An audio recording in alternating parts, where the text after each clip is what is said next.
Normalement, si je te dis salle d'attente, tu vois tout de suite de quoi il s'agit. C'est un endroit où tu sais quand tu rentres, mais tu ne sais pas quand tu en sors. L'attente est parfois si longue que tu te demandes même si le médecin ne t'a pas oublié. Anne connaît bien cette sensation, mais elle attendait bien plus que rendez-vous. Elle attendait un enfant. Et surtout, elle attendait que Dieu réponde enfin à ses pleurs.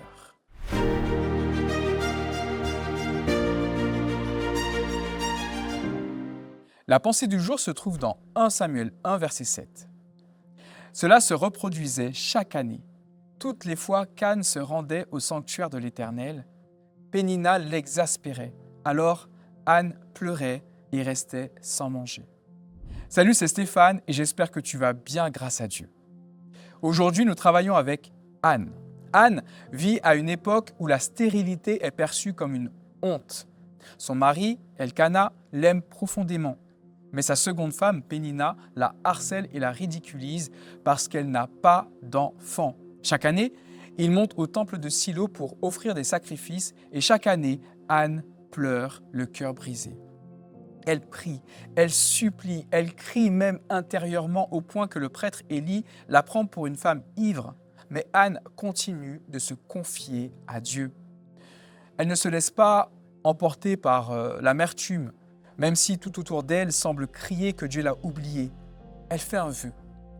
Si Dieu lui donne un fils, elle le lui consacrera. Et un jour, après tant d'années, Dieu répond enfin. Anne devient la mère de Samuel, un prophète majeur de l'histoire d'Israël. Elle donne son fils comme promis pour servir Dieu dès sa jeunesse. La femme qui était stérile et honteuse devient la preuve vivante de l'accomplissement de la puissance de Dieu en son temps. L'histoire d'Anne nous montre que le silence de Dieu n'est pas un refus. Ce n'est pas parce que Dieu tarde qu'il ne travaille pas. C'est plutôt un appel lancé par Dieu à interpréter différemment son silence et à chercher à comprendre sa volonté. Et ce n'est pas évident, c'est vrai. Anne n'a pas seulement reçu un enfant, elle a vu Dieu transformer sa douleur en louange, sa stérilité en fécondité, son attente en témoignage. Ainsi, Dieu n'a jamais oublié Anne, ni ses larmes, ni sa douleur. Bien au contraire, il a simplement attendu le moment parfait, celui où la foi d'Anne allait donner naissance non seulement à un fils, mais à un prophète qui influencerait toute une nation. Les larmes ainsi versées dans le secret n'étaient pas vaines. Elles arrosaient le sol où allaient éclore les promesses à venir. Peut-être que tu traverses une période où tes prières semblent s'élever dans le vide. Tu as supplié Dieu avec sincérité jour après jour. Tu as pleuré en silence, espéré avec ferveur, crié ton besoin du plus profond de ton âme et pourtant rien ne semble bouger. Le ciel paraît fermé, comme si Dieu détournait les yeux, comme si ta voix se perdait dans le vent. Et si ce silence apparent n'était pas un abandon, mais une préparation, comme Anne?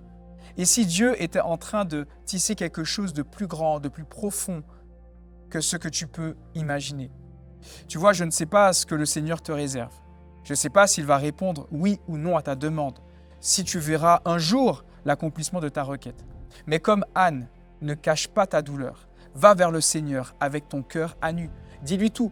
Pleure, crie, soupire. Il ne craint pas ton désespoir, mais surtout, ne perds pas confiance. Il t'écoute, même dans le silence. Il voit tes larmes, il agit, même si tu ne le vois pas encore.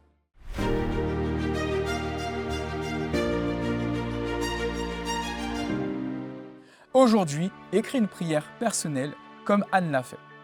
Mets-y tes mots, ton cœur, ta vérité et relis-la chaque jour cette semaine en ajoutant une phrase de foi. Par exemple, tu pourrais dire « Seigneur, je choisis de croire que tu ne m'as pas oublié » et que Dieu te bénisse abondamment.